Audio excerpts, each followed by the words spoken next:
একটি সম্ভাবনার দ্বার এবং তার অবদান অর্থনীতিতে সত্যি আশ্চর্যজনক।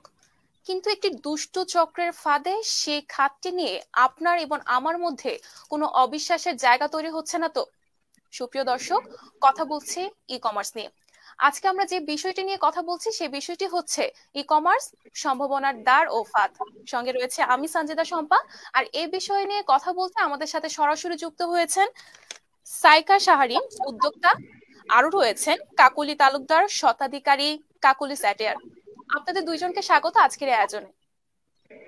অনেক ধন্যবাদ আপু। জি আসসালামু আলাইকুম।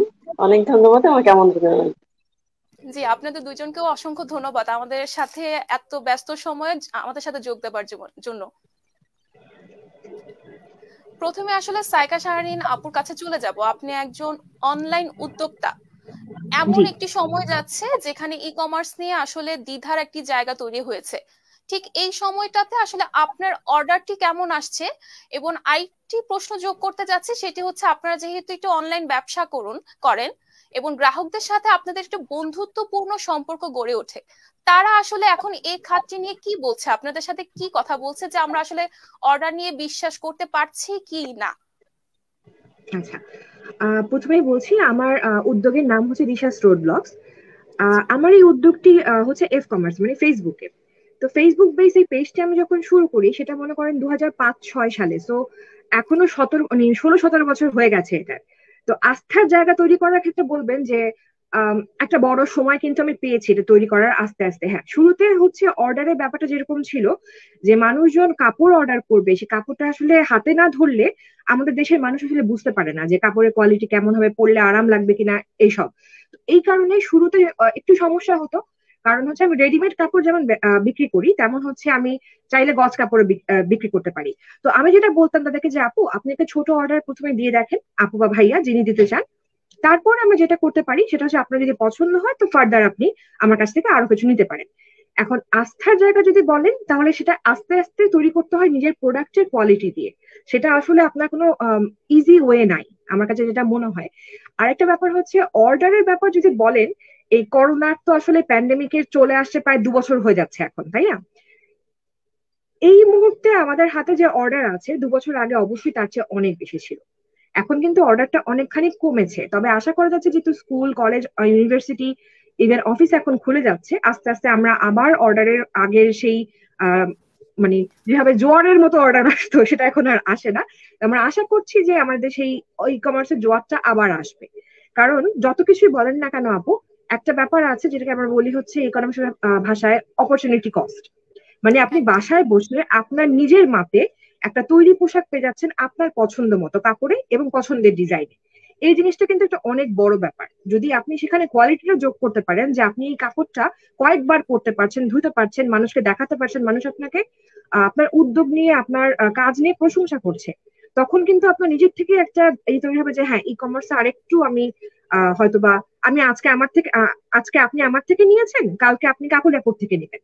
কারণ আমি আপনাকে যে বিশ্বাসযোগ্যতাটা দিব সেটা কিন্তু আরেকজনের ব্যবসার জন্য ভালো। মানে তাহলে আমি আপা কিন্তু আরেকটু একা যদি আমার যোগ ব্যবসা টেক করি, করছি না। আহ, আপনি বিশ্বাসযোগ্যতার কথা বলছেন, এরপর এই বিশ্বাসটা জি আসলে কিন্তু যেটা বললেন যে আমাদের আসলে একটা নির্দিষ্ট সময় লাগে, সেটা আস্তে আস্তে তৈরি হয় গ্রাহকদের তৈরি মধ্যে। করতে। তাহলে যদি আমি আপনার বিশ্বাসের জায়গা বলি, তাহলে হচ্ছে এগুলো হচ্ছে সেই ধরনের গ্রাহক যারা আসলে দীর্ঘদিন ধরে আপনার থেকে পণ্যটি কিনছেন। জি আজকে হঠাৎ যদি আমি একজন নতুন গ্রাহক হয়ে থাকি, দিশাস যে ওয়ার্ল্ডটি রয়েছে অথবা আপনার যে উদ্যোক্তার জায়গাটি রয়েছে, সেই পেজে যখন আমি কোনো পণ্য দেখব, আমার মাথায় কিন্তু তখন একটা আসবে ই কমার্স নিয়ে একটি প্রশ্নবোধক চিহ্ন রয়েছে। তখন কিন্তু আমি ভাববো, এই ভাবনাটি আসলে পেয়েছেন কিনা আপনারা এই মুহূর্তে? আমি আসলে এই জিনিসটা আসলে বেশি করে জানতে চাচ্ছিলাম। এটা তো অবশ্যই পেয়েছি আপু। কারণ হচ্ছে কি এখন এই যে ধরেন যে নতুন যে উদ্যোগগুলো আসছে, অনেকগুলো ই কমার্স সাইটের যে বড় একটা আমরা দেখলাম যে মানুষের মধ্যে একটা বিভ্রান্তি তৈরি করে একটা বড় লোকসান হলো অনেকগুলো মানুষের। সেক্ষেত্রেও আমি এটা দেখেছি যে আমি যখন বলছি যে আপনি যখন একটা কাস্টমাইজ অর্ডার করবেন তখন আপনাকে বেশ কিছু টাকা অ্যাডভান্স করতে হবে। সেই সময়টাতে আমাদের উদ্যোগের উপরে মানুষের কিন্তু একটা দুশ্চিন্তা থাকে যে হ্যাঁ টাকাটা অ্যাডভান্স করছে, সে হোক সেটা খুব অল্প টাকা, বাট টাকা তো আসলে মানুষ নিজেই ইনকাম করছেন, রাইট? তো তখন আমি যেটা বলি যে আপু আমার প্রোডাক্টের একটা আপু বা ভাইয়া আমার প্রোডাক্টের একটা সুবিধা আছে যে আপনি আপনার যখন আপনি ডেলিভারিটা নিচ্ছেন তখন ডেলিভারি মানের সামনে চেক করে যদি আপনার কাছে কোয়ালিটি ভালো না হয়, আপনি আমার সাথে কথা বলে তখন সেটাকে রিটার্ন করতে পারবেন, সেটা কোনো সমস্যা নেই। মানে আমরা একটা ফ্রেম দিই, একটা উইন্ডো দিই, যেন ওনাদের একটা আস্থার জায়গা তৈরি করতে পারি, এটা কিন্তু আমাকে করতে হবে। আদারওয়াইজ যেটা হচ্ছে যে, হ্যাঁ যদি কাস্টমাইজ অর্ডার হয় সেক্ষেত্রে আমি তাকে কাপড় দেখিয়ে নিব, যতখানি ভাবে সম্ভব আমি তার আস্থা অর্জন করার চেষ্টা করব আমার পক্ষ থেকে। আবার আপু, আবার একটা জিনিস যদি বলেন তাহলে কিন্তু আরেকটা ব্যাপারও আছে, অনেক সময় অনেক কাস্টমারও থাকেন যারা হচ্ছে বড় একটা অর্ডার দিয়ে পরে কিন্তু তাকে আর রিচ করা যায় না। তো সেটাও কিন্তু আমাদের উদ্যোক্তাদের জন্য একটা বড় সমস্যা। তো সেক্ষেত্রে ওই অ্যাডভান্স নেওয়াটা আসলে করতেই হয়, সেখানে আর কিছু করার নেই। আর উদ্যোগের ক্ষেত্রে সেটা হচ্ছে আমরা বলতে পারি যে আপু, আপনি যখন, আপু বা ভাই, আপনি যখন রিসিভ করবেন প্রোডাক্টটা, আপনি আপনার পছন্দ মতো চেক করে নেবেন, ডেলিভারি মানের সময় চেক করে তখন যদি পছন্দ না হয় আপনি আমার সাথে কথা বলেন, কি সমস্যা হয়েছে আমি যদি সলভ করতে পারি করে দিব। এইটুকু আসলে আমরা দিতে পারি, আর এই সার্ভিসটা আমরা দিতে পারি, এটা হচ্ছে কথা। চলে আসবো কাকলি তালুকদার, আপনি একটি অ্যাটিয়ার শতাধিকারী। আপনার কাছে জানতে চাচ্ছি, একটি পণ্য বিক্রি করার জন্য আসলে গ্রাহক আকর্ষণটা খুব জরুরি, আমরা সকলেই জানি। কিন্তু গ্রাহক আকর্ষণটা কি আসলে আপনাদের ব্যবসা পণ্য বিক্রি করার মূল কারণ হয়ে দাঁড়িয়েছে কিনা, যদি একটু বলতেন। ধন্যবাদ আপু। উম, সেটা খুব ভালো প্রশ্ন। আমি বলবো যে গ্রাহককে আকর্ষণ করি আমরা মূলত আমাদের পণ্যের ছবি দিয়ে, আসলে পণ্য দিয়ে না। আমরা মূলত পণ্যের ছবিটা হচ্ছে সেল করি।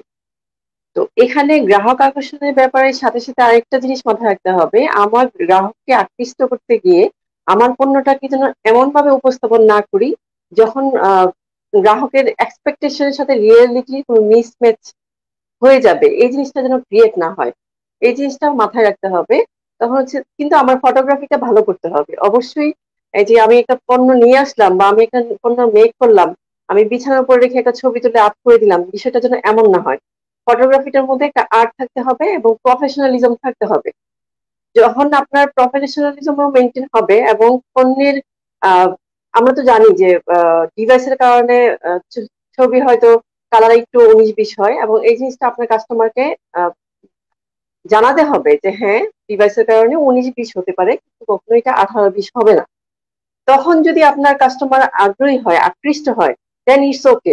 আর যদি মনে হয় যে না, আমার কোনো কারণে আমার ডিভাইসে যে ছবিটা আসছে, গ্রাহকের ডিভাইসে সেই ছবিটা আসে নাই, এবং গ্রাহকের সন্তুষ্টি, এখানে সন্তুষ্টি আমি পাচ্ছি না, তখন আমরা কোনো আর্গুমেন্টে যেন না যাই।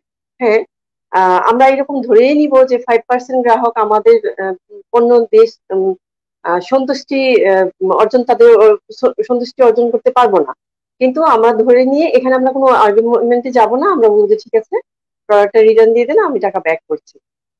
আপনি যদি একবার এরকম করেন বা আমি যদি একবার এমন করি আমার কোন কাস্টমারের সাথে, সে কিন্তু আমার উদ্যোগের প্রতি তার নেগেটিভিটিটা যদি থাকে 80%, সেখানে 20% নেমে আসবে। কারণ কি, আমি আমার কমিটমেন্ট ঠিক রেখেছি, এবং যেহেতু তিনি সন্তুষ্ট নয়, আমি এটা ওনার টাকাটা আমি ব্যাক করেছি, আমার প্রোডাক্ট আমি রিটার্ন নিয়েছি। নেক্সট টাইম যদি উনি কোনো পণ্যের জন্য কোনো উদ্যোক্তাকে খুঁজেন, একবার হলে আমার উদ্যোগের কথা ওনার মাথায় আসবে, আচ্ছা প্রথমবার আমি স্যাটিসফাইড না, আমি সেকেন্ড টাইম ট্রাই করে দিচ্ছি। এবং সেখানে আরো হয়তো উনি ভিডিও যেতে পারেন, বা কোনো রিয়েল কোনো ফিচার যেতে পারেন যে এই কালারটার সাথে এটা ম্যাচ হয় কিনা বা কতটা ডিফারেন্স হতে পারে। তখন আমাদের আরো ফ্লেক্সিবল হতে হবে। তো গ্রাহক আকৃষ্টর ব্যাপারে আমি এটাই বলবো যে আপনার প্রোডাক্টের কোয়ালিটি, হ্যাঁ ফটোগ্রাফি তো অবশ্যই ব্যাপার আছে, কিন্তু প্রোডাক্টের কোয়ালিটির ব্যাপারে কখনোই আপোষহীন হওয়া উচিত না। প্লাস প্রোডাক্টটা ডেলিভারি দেওয়ার পরে আমার দায়িত্ব শেষ হয়ে যাবে না, সে তিনি পেলেন, স্যাটিসফাইড হলেন, ইটস ওকে। বাট আমার দায়িত্ব এটা যে আমার সার্ভিস নিয়ে তিনি কতটা স্যাটিসফাইড, এবং ওনার পরামর্শ আমার অবশ্যই কাম্য হবে। যে যে সার্ভিসটা আমি দিয়েছি সেখানে শুধু আমার নিজের ব্যক্তিগত ইনভলভমেন্ট নাই, সেখানে কুরিয়ার এজেন্সির একটা ইনভলভমেন্ট আছে, সেখানে তার কোনো কমপ্লেন আছে কিনা সেটা আমাকে জানতে হবে, এবং আমার বেটার সার্ভিসের জন্য আমি কি করতে পারি তার পরামর্শ আমাকে জানতে হবে। এবং হ্যাঁ, আমি যে পণ্যটা দিয়েছি সেটা ইউজের ক্ষেত্রে তিনি কিভাবে ইউজ করলে, কিভাবে যত্ন নিলে জিনিসটা দীর্ঘস্থায়ী হবে, ভালো থাকবে, সে ব্যাপারে আমি পরামর্শ দিতে পারি, টিপস দিতে পারি। যেটা আমার অনলাইন হোক বা অফলাইন, আমি কোনো পেপারে লিখে প্রিন্ট করে সেটা আমি প্রোডাক্টের সাথে দিয়ে দিতে পারি।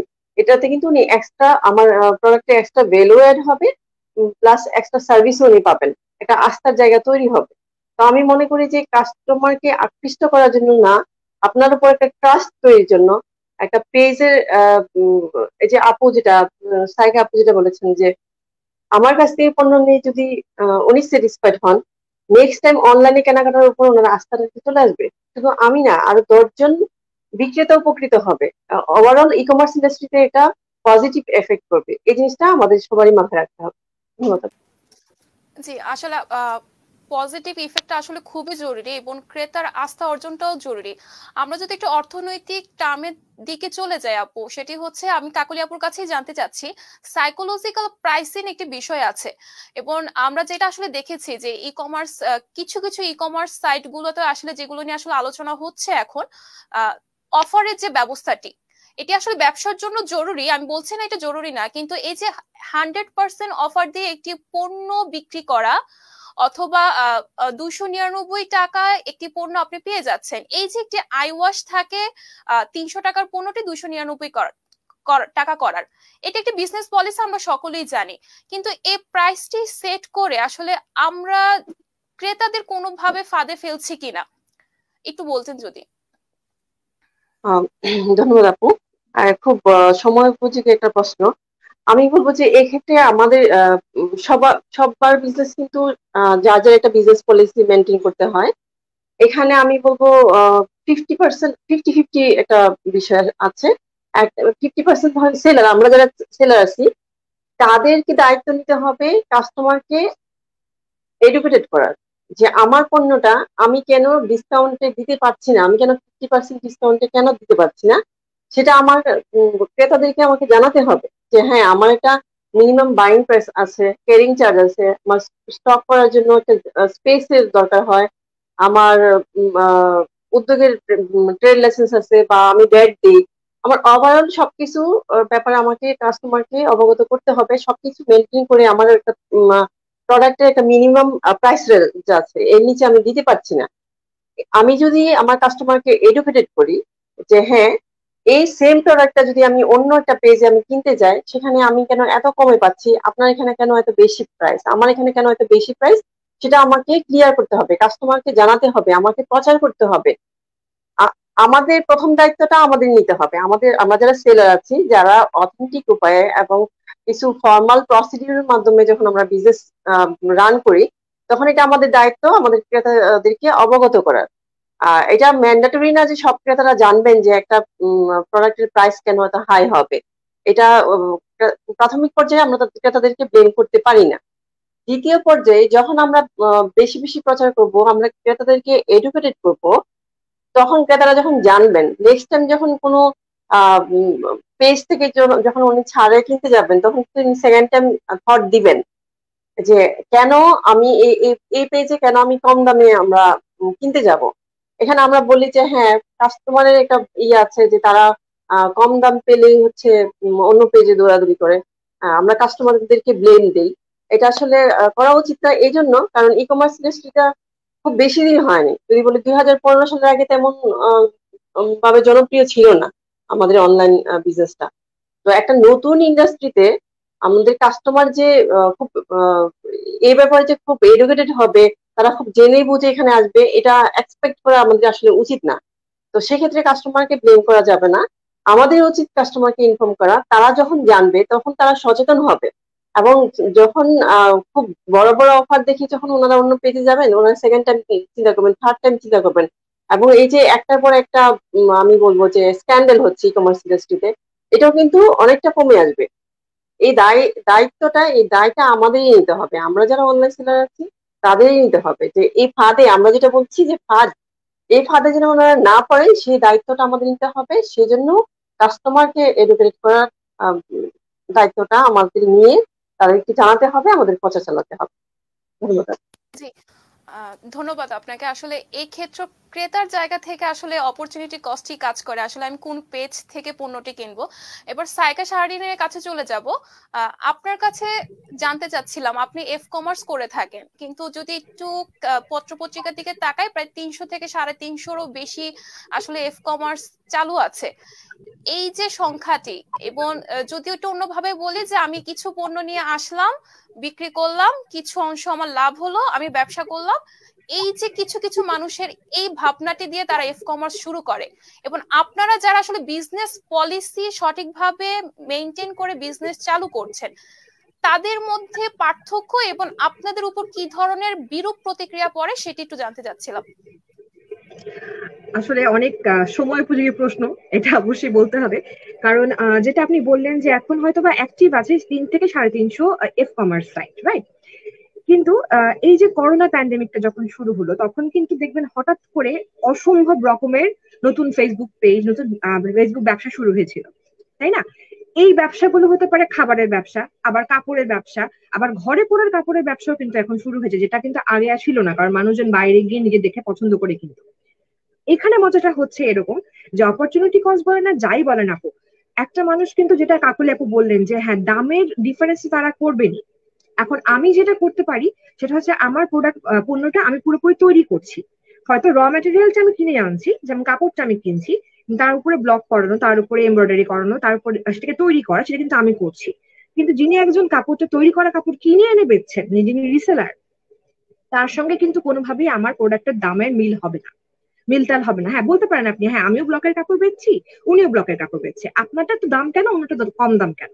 কারণ জিনিসটা হচ্ছে আপু, আমি যে কাস্টমাইজেশনের সুযোগটা দিই, যেমন আমার কাছে আপনি কাস্টমাইজ করতে পারবেন, মানে আপনি আমার ব্লকটা দিয়ে আপনার পছন্দের কাপড়ে পছন্দের রঙে কাজ করাতে পারবেন। সেই কাস্টমাইজেশন কিন্তু আপনি একটা রিসেলার কাছে পাবেন না, কারণ উনি কাজটা করাচ্ছেন না। এবং 2 নম্বর জিনিসটা হচ্ছে যে একজন রিসেলার যখন এক জায়গায় যাচ্ছেন, গিয়ে ধরেন উনি একটা যেটা আমরা বলে 10 স্থান জিনিস নিয়ে আসলেন, একবারে কাজ করানো একটা বড় অ্যামাউন্টের কাপড় উনি কিনে নিয়ে আসলেন, আমি কিন্তু সেটা করতে পারছি না। কারণ আমাকে প্রতিটা কাজ নিজেকে দাঁড়িয়ে থেকে করাতে হচ্ছে হয়তোবা, অথবা আমি কি একটা লিমিটেড অংশে কাজ করছি, কারণ আমাকে দেখতে হবে যে ইকোনমিক স্কেলে গেলেও আমার ব্যবসাটা অবশ্যই বাড়বে, কারণ আমার খরচ তখন কমে আসছে, কিন্তু আমি তো কাস্টমাইজ কাজ করছি, তো আমার কিন্তু পণ্যের দাম ওভাবে বেড়ে যাচ্ছে। কারণ আমি যখন পাইকারি কিনবো তখন আমার দাম কমছে, যখন আমি খুচরা কিনছি তখন আমার দাম বাড়ছে। তো আপু যেটা বলেন, কাকুলি আপু যেটা বলেন, সেটা আসলেই সত্যি। আমাকে আমার কাস্টমারকে এডুকেট করতে হবে যে আপু বা ভাইয়া, আপনি যখন আমার থেকে জিনিসটা নিচ্ছেন তখন আপনি ওয়ান অফ একটা জিনিস পাচ্ছেন, একটা অনন্য জিনিস পাচ্ছেন, একটা ইউনিক জিনিস পাচ্ছেন, যেটা কিন্তু আপনি অন্য কারোর কাছে পাচ্ছেন না। হ্যাঁ আপনার বাজেট না থাকতে পারে, সেক্ষেত্রে আমি আপনাকে সাজেস্ট করবো যে আপনি যদি মনে করেন যে আপনার কাছে মনে হচ্ছে যে আপনার বাজেটের বাইরে চলে যাচ্ছে, ঠিক আছে, কিন্তু আমি যেটুকু লাভ করতে যাচ্ছি বা যেটুকু আমার করতে যাচ্ছি, আমি আপনাকে সার্ভিসটার ব্যাখ্যা দিতে পারি। আর আফটার সেল সার্ভিসও কিন্তু আমাদের কাছে আছে। আমরা কিন্তু যখন কাপড়টাকে মানে গ্রহণ করছে, তখন কিন্তু আমরা বলে দিই কি করে ওয়াশ করতে হবে, কি করে হচ্ছে সেটাকে মানে ভালো রাখতে হবে। এখন আপনি যেটা বলছেন যে হ্যাঁ কাপড় কাপড় নষ্ট হয় না, এমন কিন্তু না। কিন্তু আপনি যদি মনে করেন পেজের রিভিউর কিন্তু ব্যবস্থা থাকে, তাই না কাকুলি আপু? আমাদের কিন্তু একটা পেজের রিভিউর ব্যবস্থা আছে, আপনারা সমস্ত কাস্টমার কিন্তু ঘুরে ফিরে একবার রিভিউ করতে পারেন, যে 5 তারা দিতে পারেন, 1 তারা দিতে পারেন, কাজে কি সমস্যা হচ্ছে তারা বলতে পারেন। তো কাপড় যদি নষ্ট হয় সেটা কিন্তু আমি একটা রিটার্ন আপনাকে দিব, সেটা হচ্ছে পরের ধরেন পরের পারচেজে কিছু পার্সেন্টেজ কম, অথবা ধরেন সেই কাপড়টা যদি পুরোপুরি নষ্ট হয়ে যায় সেটাকে আমি ফেরত নিয়ে সেটাকে আমি নতুন করে তৈরি করে দেবো। তো এইরকম ছোটখাটো জিনিসগুলো কিন্তু আমাদের এফ কমার্সের লোকদের করতে হবে। আদারওয়াইজ আপনি যেটা বলছেন, যতই অপরচুনিটি কস্ট হোক, যতই আমার হচ্ছে আপনাকে আমি বুঝাতে পারি যে আপনি বাসায় বসে কিনছেন, জিনিস মানে আদতের জিনিস যদি ভালো না হয়, কেউ কিন্তু নিবে না। একবার নিবে হয়তো, তারপর কিন্তু বুঝে যাবে যে না, ওনার থেকে আরেকবার নেওয়া যাবে না। এবং ওয়ার্ড অফ মাউথ এই জিনিসটা কিন্তু অনেক বড় একটা ব্যাপার এফ কমার্সে। আপনারা কিন্তু যে কোনো কিছু হলেই এখন দেখবেন অনেকগুলো গ্রুপ আছে, বিভিন্ন গ্রুপ আছে যেখানে মানুষজন রিভিউ দেয়, প্রোডাক্ট রিভিউ দেয়। সামান্য সমস্যাতে মানুষ আজকাল একটা একটা অনলাইন পেজকে, একটা ব্যবসাকে যেভাবে করে ধরেন নেগেটিভ রিভিউ দিয়ে ভরিয়ে দিচ্ছে, সেটা কিন্তু অনেকের ক্ষেত্রে, মানে আমাদের ক্ষেত্রে জিনিসটা খুব ভীতিকর। মানে সিম্পলি মনে করেন আমার আপনার সঙ্গে একটু তর্কাতর্কি হলো কোনো কিছু নেই, যেটা ঢাকা হলে বলেছেন, হ্যাঁ আমরা তর্ক অ্যাভয়েড করার চেষ্টা করি, কিন্তু তারপরও কিন্তু মাঝে মাঝে যেটা হয় যে দেয়ার আর 5% কাস্টমার, 1% কাস্টমার যাদের সঙ্গে হচ্ছে আমরা আসলে তর্ক না মানে হয়ে যায়। সেক্ষেত্রে নেগেটিভ রিভিউটা এত একটু ভীতিকর ব্যাপার আপু। এখন জিনিসটাকে আমাদের মানে ধরেন যে চারপাশে যে ব্যবসার অবস্থা, তাতে আমরা বেশ ভয় থাকি সব সময় যে ঠিক আছে, বুঝলাম সমস্যা হয়েছে, সমস্যাটা কি করে মিটিগেট করা যায়, কি করে সেটাকে সামলানো যায়। আদারওয়াইজ আমার ব্যবসা কিন্তু ধরেন একটা এফ কমার্সের ওয়ার্ড অফ মাউথের যেই বড় একটা ব্যাপার আছে, সেটা আমার ব্যবসা ডুবতে বেশিক্ষণ লাগবে না, অনেক দূর উঠতে বেশিক্ষণ লাগবে না। তো এই জিনিসগুলো মাথায় রেখে আসলে আমাদেরকে ব্যবসাটা করতে হচ্ছে এখন। কারণ রিসেলার আর ম্যানুফ্যাকচারের মধ্যে ডিফারেন্সটা এখানেই আপু, যে আমরা আস্থার জায়গা তৈরি করতে আমাদের যে খাটনিটা হয় সেটা অনেক বেশি।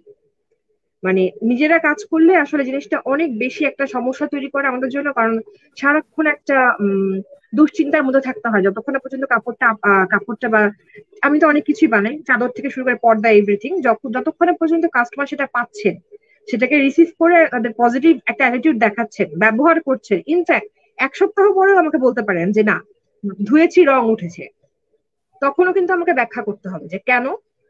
সেখানে আমার দোষটাকে আমাকে বুঝতে হবে, যদি আমার এখানে ভুল থাকে তাহলে আমাকে সেটাকে মিটিগেট করতে হবে, সমঝোতায় আসতে হবে, আদারওয়াইজ কিন্তু ব্যবসা করা যাবে না। মানে আর বাংলাদেশের একটা ব্যাপার হচ্ছে কি, যেটা শুরুতে আপনি প্রশ্ন করেছিলেন কাকলি আপুকে, আমরা সত্যজিৎ রায়ের ভাষায় বলতে গেলে আমরা না তিনের বশ, মানে আমরা কাম ক্রোধ লোভ মদ মৎসাদের মধ্যে লোভের বশ অনেকখানি। ডিসকাউন্ট দেখলে আমরা অনেক দূর চলে যেতে পারি। তো ওই লোভটাকে আসলে, মানুষের লোভটাকে বোঝানো একটা বড় ব্যাপার, মানে ব্যবসার জন্য একটা অনেক বড় বিষয়, যে আসলে আপনি কি করতে পারেন এই জিনিসটাকে নিয়ে। এরপর আসলে চলে যাব কাকলি তালুকদারের কাছে। আপনি দীর্ঘদিন উইয়ের দায়িত্বে ছিলেন, উইয়ের মতো একটি বিশাল প্ল্যাটফর্ম, এবং সাইকা আপু একটি ভয়ের কথা বললো যে এরকম উটকো ব্যবসায়ীদের কারণে আসলে কিছু সময় আমরা ভয়ে থাকি যে আমাদের ব্যবসাটি অ্যাট স্টেক আছে কিনা। তো আপনার কাছে জানতে চাচ্ছিলাম এই যে ই কমার্সের প্ল্যাটফর্ম গুলো, এই যে দুষ্ট চক্রের ফাঁদ, এর দায়টি আসলে কার? আপনি তো দীর্ঘদিন এত বড় একটি প্ল্যাটফর্মে দায়িত্বে ছিলেন এবং নিজস্ব একটি প্ল্যাটফর্মও আছে আপনার, কাকলি অ্যাটায়ার্স। তাহলে এর দায়টি কার? আসলে এত কিছু হচ্ছে, এর দায়টি আসলে কার? ধন্যবাদ আপু। আসলে আমি ওয়েব প্ল্যাটফর্মে যুক্ত হয়েছিলাম ইকেবের ফাউন্ডার প্রেসিডেন্ট রাজীব আহমেদ স্যারকে দেখে। স্যার গ্রুপটা মেনটেন করতেন, তো স্যারের কাছে শেখার কারণে ছিলাম এবং একটা একটা পর্যায়ে একটা দায়িত্বে ছিলাম। এবং আমার দায়িত্বে থাকাকালীন আমি যেটা দেখেছি যে ওই গ্রুপে যত সেলারের কমপ্লেন আসুক, কাস্টমারের কমপ্লেন আসুক, স্যার যেটা করতেন একজনকে দায়িত্ব দিতেন, দিয়ে সেলার বায়ার দুজনকে সহ ওই তিনজনের একটা গ্রুপ চ্যাট করে দিতেন, যে সেলারের ওখানে তিনজনই অ্যাটেন্ড থাকবে, যে দুই পক্ষের কথা শোনা হবে, শুনে তারপর হচ্ছে সিদ্ধান্ত নেওয়া হবে। যদি সেলার কোনো কারণে ফল্ট হয়ে থাকে তাহলে সেলার টাকাটা ব্যাক করবে কাস্টমারকে। এবং সেলার যদি, আমি এমনও দেখেছি যে সেলার যদি পে করতে ব্যর্থ হতো তাহলে স্যার বলতেন যে আমাদের নিজেদের মধ্যে কেউ এই টাকাটা ব্যাক করে দিতেন, এই দায়িত্ব নিয়ে কাস্টমার বেসডই ছিল এটা, যে কাস্টমারকে কখনোই খেপানো যাবে না, কাস্টমার হচ্ছে ফার্স্ট প্রায়োরিটি থাকবে। আমি কিন্তু ওখান থেকে শিখেছি এটা, যে হ্যাঁ কাস্টমারকে ফার্স্ট প্রায়োরিটি দেখে দিয়ে যে কোনো প্রবলেমের সলিউশন হবে, মাঝে মধ্যে লস দিতে হবে, কাস্টমার স্যাটিসফ্যাকশনের জন্য মাঝে মধ্যে লস দিতে হবে, এবং এটা মেনেই কাজ করতে হবে আমাদের। তো ওই সময়টা দেখেছি একদম ওখানে কমপ্লেন একদম 0% ছিল। আবার দেখা যেত যে যদি কাস্টমারের কোনো কারণে ফল থাকে তখন ওই প্রবলেমের কথা সূত্র ধরে ওটা চলে আসতো এবং কাস্টমার একসঙ্গে নিজে বলতো যে না এখানে মিসআন্ডারস্ট্যান্ডিং হয়েছে, আমি হচ্ছে যেটাই রেজাল্ট আসছে আমি স্যাটিসফাইড। একদম এটা একেবারে নির্মূল করে তারপরে ওই গ্রুপ চ্যাট ইন হতো। স্যারের কাছ থেকে এটা শিখেছি। এবং সেখানে দেখা যেত স্যার যতদিন দায়িত্ব ছিলেন ওখানে কমপ্লেন ছিল 0%। তো একটা প্ল্যাটফর্মে যখন একটা সেলার একটা বায়ার অ্যাক্টিভ থাকবে, ওই প্ল্যাটফর্মে যে রুলস এন্ড রেগুলেশন থাকবে ওটার পিছনে যারা দায়িত্বে থাকবে তাদের সবাইকে ওই দায়িত্বটা নিতে হবে। রেসপন্সিবিলিটি যার যার যেটা, সে সেখান থেকে অনেস্টলি পারফর্ম করতে হবে, তাকে অনেস্ট থাকতে হবে এবং সেখানে কোনো স্বজনপ্রীতি থাকবে না, নিউট্রাল থেকে যে কোনো সিদ্ধান্তে আসতে হবে। এবং এখানে নীতিটা অনেক বড় ব্যাপার, নীতি যদি ঠিক থাকে তাহলে কিন্তু আপনার কন্টিনিউ 0%-এ চলে আসে। এবং সেই জায়গা থেকে আমি শিখে কিন্তু আমার যে প্ল্যাটফর্মটা, 15,000 মেম্বারের যে গ্রুপটা আমার কাকলি সেটের, সেখানে আল্লাহর রহমতে এখন পর্যন্ত কোনো কমপ্লেন আসে নাই। আমার ওখানে জামদানি বেসড গ্রুপ, ওখানে অসংখ্য এন্টারপ্রেনার আছেন যাদের জামদানি সেল হচ্ছে। এখানে আমার গ্রুপ থেকে লাখপতি হয়ে গিয়েছেন জামদানি সেল করে, এরকম হয়েছে। কিন্তু এখন পর্যন্ত কোনো কমপ্লেন পাইনি আল্লাহর রহমতে। সবাই কাস্টমার বায়ার সবাই স্যাটিসফাইড। এই যে শিক্ষাটা আমি পেয়েছি তাদের কাছ থেকে, বা কিভাবে সলভ করতে হয়, বা অন্যান্য ক্ষেত্রে যদি এরকম আসে, যেমন আমি ডিজিটাল স্কিলস ফর বাংলাদেশ গ্রুপের হচ্ছে আমি মডারেটর। ওখানে যদিও একটা নলেজ বেসড একটা প্ল্যাটফর্ম, কিন্তু ওখানেও সেল হচ্ছে। ওখানে শালের ওয়েবে শাল সেল হচ্ছে, মণিপুরি ওয়েবে মণিপুরি সেল হচ্ছে। তো ওখানেও কিন্তু এমন বায়ার সেলের হয়তো কিছু না কিছু প্রবলেম হইতে পারে। এটা আমরা ওভারঅল সবাই দেখি যে কোথায় প্রবলেমটা এবং সলিউশনটা কি হতে পারে। আলটিমেটলি আমরা কাস্টমারকে পজিটিভ ধরে আমরা কাজ করি এবং সেখানে একটা সলিউশন চলে আসে। তো আমরা যে সেলার আছি তাদেরকে ওই মন মানসিকতা রাখতে হবে যে হ্যাঁ, আমার সার্ভিস যতই ভালো হোক না কেন, আমার প্রোডাক্ট যতই ভালো হোক না কেন, 5% আমি প্রতি মাসে 5% কাস্টমার এরকম পাবো, 5% আমার প্রোডাক্ট রিটার্ন আসবে। এটাকে আমার ধরে নিয়ে কাজ করতে হবে এবং কাস্টমারকে আমি ফার্স্ট প্রায়োরিটি দিব। কাস্টমারকে স্যাটিসফাইড করার জন্য আমি মাঝে মধ্যে লস দিব। এই লসটা আসলে অ্যাকচুয়াল লস না, এই লসটা পরবর্তীতে দ্বিগুণ ফিডব্যাক নিয়ে আসবে। যেমন সে যদি এই কাস্টমারটা যদি আমি লস দিয়ে যদি তাকে স্যাটিসফাইড করতে পারি, নেক্সট টাইম সে আমাকে আরো 5টা কাস্টমার আমার জন্য নিয়ে আসবে। সে যদি স্যাটিসফাইড হয়, আমার জন্য আরো কারো কাস্টমার নিয়ে আসবে। সে আমার জন্য হবু কাস্টমার ক্রিয়েট করার একটা জায়গা হতে পারে। তো সেই জিনিসটা মাথায় রেখে হচ্ছে আমাদের কাজ করতে হবে। আমি আরেকটু যোগ করতে চাচ্ছিলাম, সেটা তো আপনি বললেন যে নীতি নৈতিকতা, জবাবদিহিতার কথা এবং আপনাদের জায়গা থেকে দায়িত্বশীলতার কথা। যদি একটু পেছনের দিকে তাকাই, যে আজকে ইভেলি, ধামাকা, ই অরেঞ্জের মতো এই প্রতিষ্ঠানগুলো কিন্তু আগেও ছিল এবং এগুলো আগেও বের হয়ে আসছিল পত্রপত্রিকার মাধ্যমে, আমরা জানতে পেরেছিলাম। এই যে তারা যে এতদিন ধরে এরকম দর্শক আকর্ষণ করে ব্যবসাটি পরিচালনা করে যাচ্ছিল, যারা আসলে দায়িত্বে থাকে তাদের নজরে কি আসলেই আসে না, নাকি গ্রাহক কোনো কমপ্লেইন করার পরে সেটি আসলে নজরে আসে? কি বলছেন আপনারা এটা নিয়ে? আমি এখানে আমি একটু কথা বলতে চাই, কারণ অনেকে বলছেন বিভিন্ন সংগঠনকে দোষারোপ করছেন যে তারা কেন দায়িত্ব নিবে না, তাদের মেম্বার ইভিলি বা ইউরেন যে প্ল্যাটফর্ম গুলো হচ্ছে স্ক্যান্ডেল হচ্ছে, তারা যে প্ল্যাটফর্মের মেম্বার তাদেরকে দোষারোপ করা হচ্ছে। আমি এখানে একটু আমার এখানে একটু অবজেকশন আছে এই জন্য যে হ্যাঁ, সাপোজ আমাকে যেমন আমি নিজে বলি যে আমি হচ্ছে রাজীব আহমেদ স্যারের হচ্ছে ছাত্রী, আমি ওনার কাছ থেকে শিখছি। তো আমি আমার নীতি রেখে, আমি যে পলিসি রেখে আমি এখন পর্যন্ত আসছি, আমার পজিটিভিটি দেখে স্যার হচ্ছে বলছেন আমাকে নিয়ে অনেক পোস্ট লিখছেন স্যার, যে হ্যাঁ কাকুলি আপু এমন ওমন, ওনার বিজনেসে উনি হচ্ছে একটা নীতি মেনে করেন, অনেক পোস্ট লিখছেন। হ্যাঁ, এখন ধরেন স্যার আমাকে স্বীকৃতি দিলেন, দেওয়ার পরে আমি কি করলাম, আমার নিজের একটা বুদ্ধি গজাইলো। আমি চিন্তা করলাম কি, আমি তো হচ্ছে ইটেবের প্রেসিডেন্টের স্বীকৃতি প্রাপ্ত একজন মানুষ, আমি এখন এটাকে ইউজ করব। আমি এখন একটা মার্কেট প্লেস করে ফেলবো, আমার কাকুলি স্যার এটার একটা মার্কেট প্লেস করে ফেলবো। আমি হচ্ছে ধামাকা অফার দিব, 50% ডিসকাউন্ট দিব। এরকম করে আমি বিভিন্ন কাস্টমারের কাছ থেকে, কাস্টমার তো একটু অফার দেখলেই ঝাঁপায় পড়ে, আমি টাকা নিব, অ্যাডভান্স টাকা নিব, নিয়ে হচ্ছে আমি গায়েব হয়ে যাব।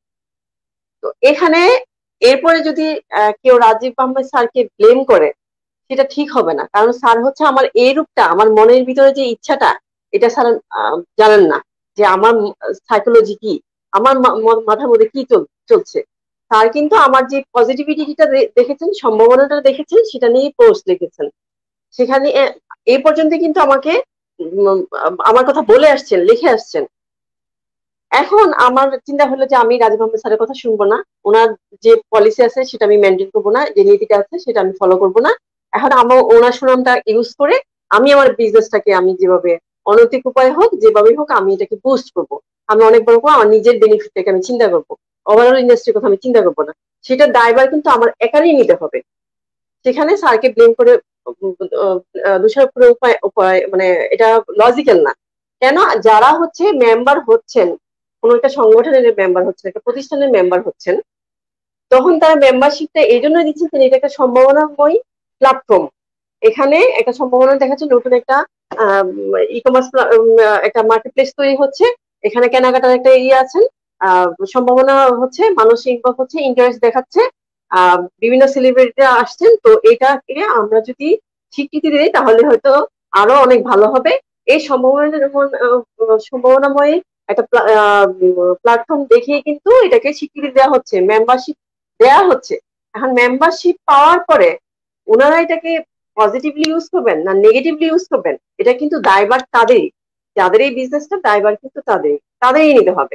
হ্যাঁ, যখন দেখবেন যে কমপ্লেন চলে আসতেছে, নেগেটিভ রিভিউ চলে আসতেছে খুব বেশি, তখন তারা যেটা করতে পারেন, মেম্বারশিপটা ক্যান্সেল করে দিতে পারেন, যে না অনেক বেশি নেগেটিভিটি আসতেছে, অনেক নেগেটিভ রিভিউ আসতেছে, হচ্ছে আমাদের মেম্বারশিপ থেকে তাকে বাদ দেওয়া হলো। তারা এই দায়িত্বটা তারা নিতে পারেন।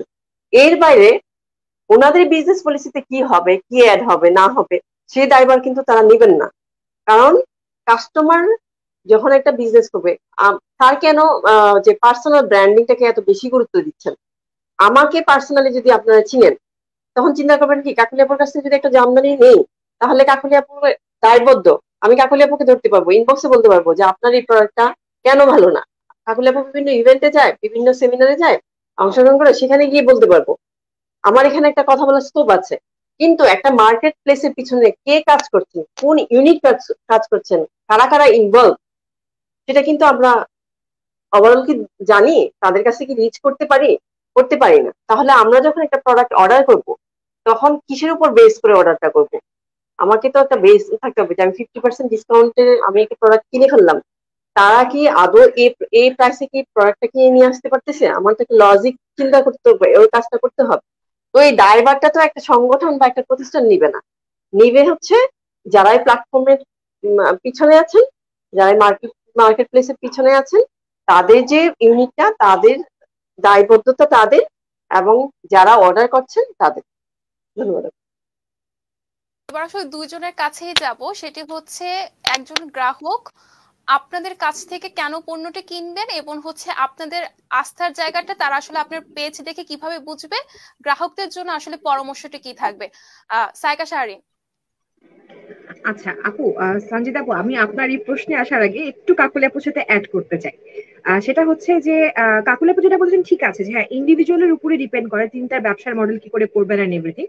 তারপর একটা ব্যাপার হচ্ছে কি, মনে করেন যে আমার ধরেন আমি একটা গ্রুপ খুললাম, কিংবা আমি একটা গ্রুপ অফ বিজনেস পার্সনকে নিয়ে একটা কোনো ওয়েবসাইট করলাম, সেক্ষেত্রে কিন্তু মনিটরিং এর একটা ব্যাপার আসে।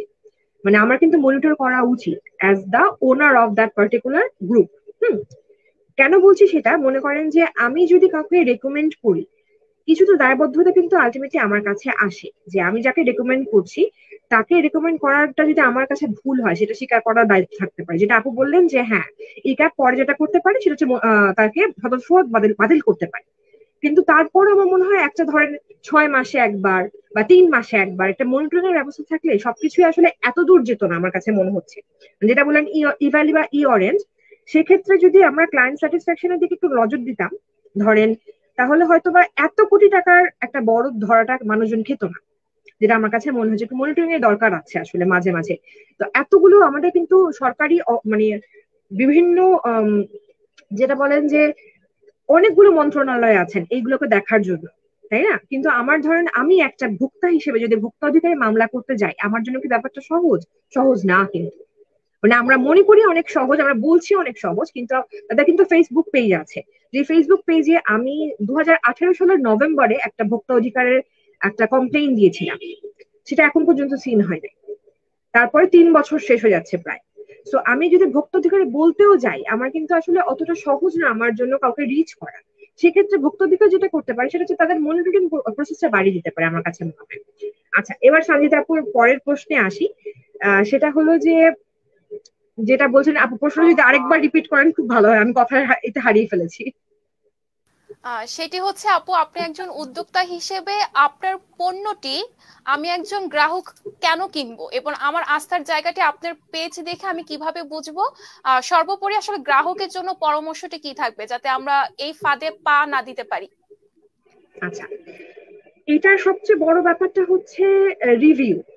হ্যাঁ, রিভিউটা অনেক ইম্পর্টেন্ট আমার কাছে মনে হয়। তবে ফেক রিভিউর ব্যাপারে কিন্তু এখন চলে আসছে অনেক বেশি। মানে আপনারা যদি একটু খেয়াল করেন তাহলে কিন্তু ধরতে পারবেন খুব সহজে যে ফেক রিভিউ কোনটা কোনটা হচ্ছে আসল রিভিউ।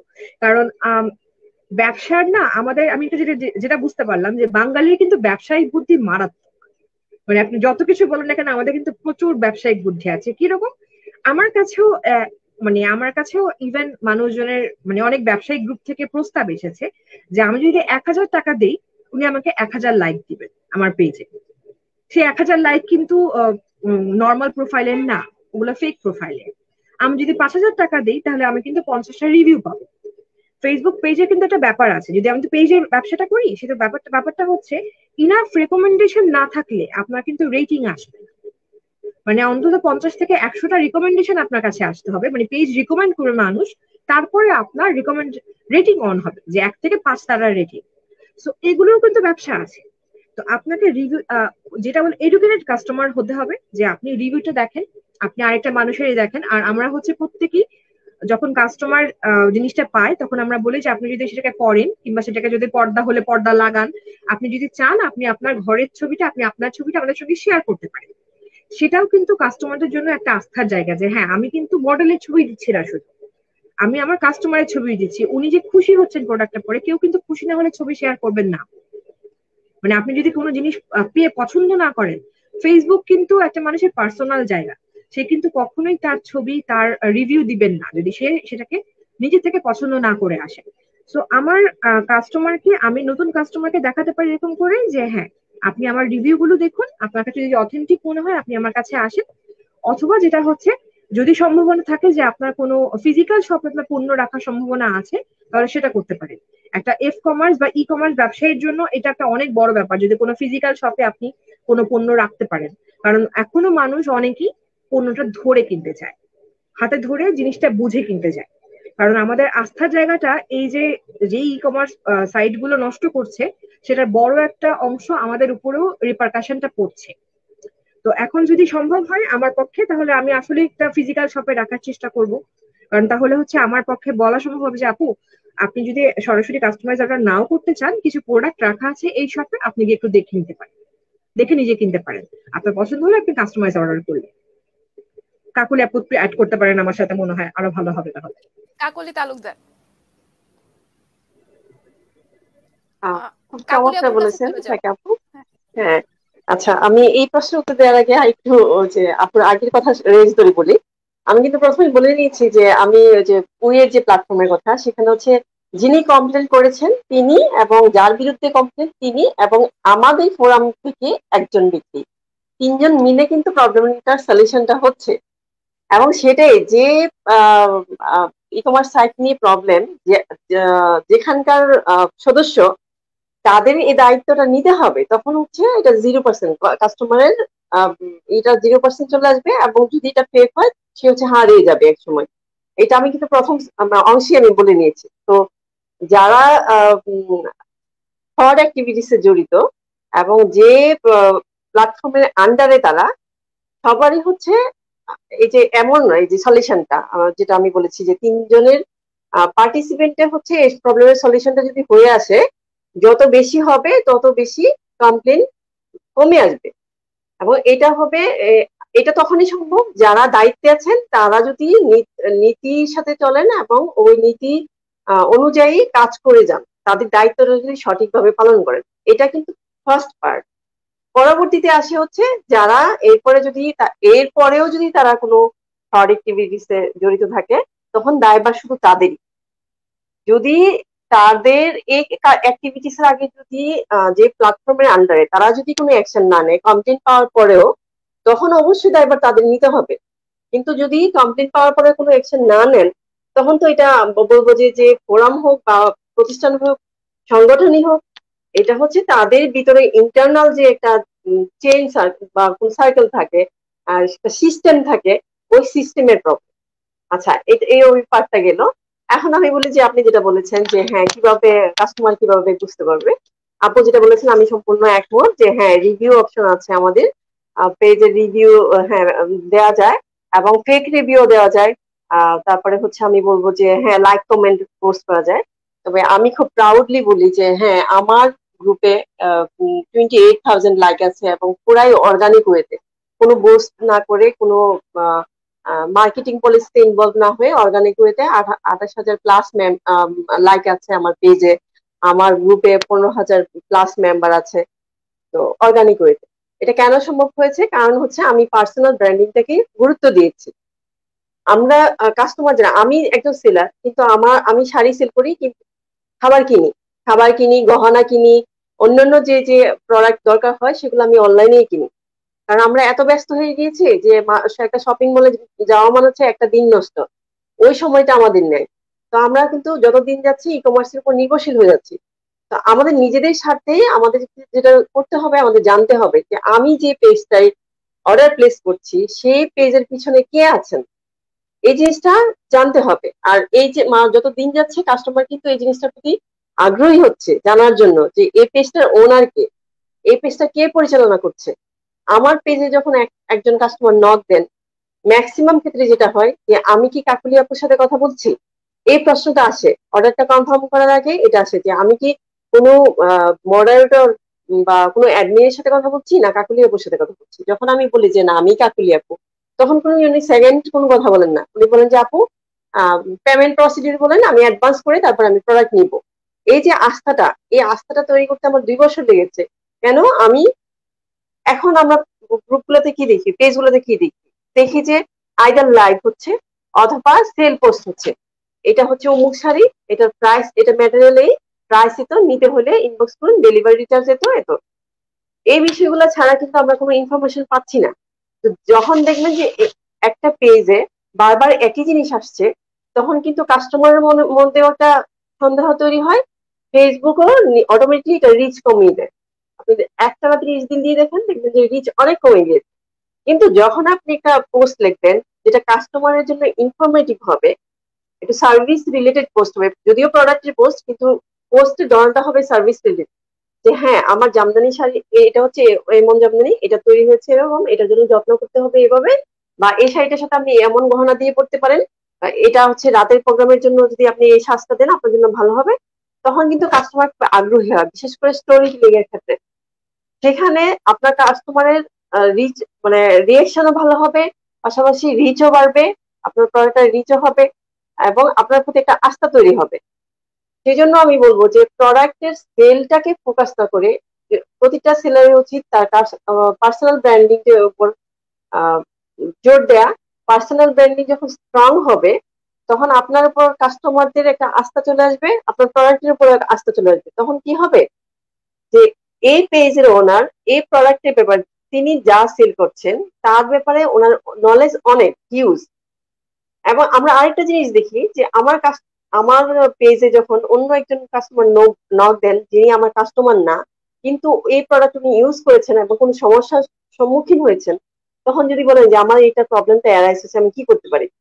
এখানে যদি আমি বলি যে প্রোডাক্টটা তো আমার কাছ থেকে নেন নেই, তাহলে আমি কেন আপনাকে সলিউশন দিব, বিষয়টা এক ধরনের হয়ে যাচ্ছে। আবার যদি বলেন যে না এই প্রোডাক্টটা এমন হয়েছে, আপনি যদি এভাবে ইউজ করেন তাহলে মনে হয় এটা ভালো থাকবে, বা নেক্সট টাইম এইভাবে করার চেষ্টা করবেন, তখন এটা প্রবলেমটা সলভ হয়ে যাবে। বা শাড়িটা ফেসে গেছে, আপনি তাদের কাছে দেন, তিনি কাটা ওয়াশ করে দিবেন, শাড়ি ঠিক হয়ে যাবে। তখন কি হবে, উনি আমার কাস্টমার না, কিন্তু আমার কাছ থেকে উনি একটা সলিউশন পেয়েছেন, সার্ভিস পেয়েছেন।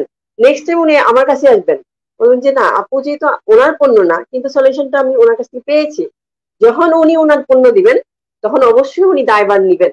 উনি ওখানে যদি কোনো প্রবলেম অ্যারাইজ হয়, ওই সলিউশনটা ওনার কাছে আমি পাবো, একটা আস্থা তৈরি হবে। এইটা আমাদের সৃষ্টি করতে হবে। তখন কি উনি বিভিন্ন গ্রুপে নিশ্চয়ই পোস্ট দিবেন, রিভিউ দিবেন, বা বিভিন্ন গ্রুপে না দেখ, উনি ওনার পার্সোনাল প্রোফাইলে হলো একটা পোস্ট দিবেন, কৃতজ্ঞতা স্বীকার করবেন যে আমি পেজ থেকে পেয়েছি। এটাকে আমরা রিভিউ হিসাবে ইউজ করতে পারি। আরেকটা বিষয় আমি অ্যাড করবো সাইকা আপুর সাথে, আমরা শুধু পেজের উপর নির্ভরশীল না, আজকাল আমরা ব্লগ সাইট গুলোর উপর নির্ভরশীল হয়ে যাচ্ছি। আমরা যখন একটা ব্লগ সাইট মেনটেন করব, ওখানে কিন্তু আমরা পেজে যেরকম একটা ফর্মাল ওয়েতে পোস্ট করি, ওখানে ওই ফর্মালিটিসটা কম থাকে। আমি আমার ব্লগ সাইটটাকে আমার নিজের মতো করে ইউজ করতে পারবো। সেখানে আমি আমার কাস্টমারদের নিয়ে লিখতে পারি, তার পারমিশন নিয়ে আমি তাকে নিয়ে লিখতে পারি, তার একটা ছবি ইউজ করতে পারি, তার প্রোফাইল লিঙ্কটা আমি ইউজ করতে পারি। জি, কাকলি তালুকদার, যা বোঝা গেল আপনার কথার মাধ্যমে, সর্বোপরি আসলে আমার নৈতিকতার জায়গাটি ঠিক রেখে কিভাবে আসলে গ্রাহকের আস্থাটি অর্জন করা যায়, তাহলে আসলে গ্রাহকরা আমাদের দেশীয় পণ্যগুলো কিনবে এবং আমাদের অর্থনৈতিক অবস্থার আসলে উন্নতি হবে।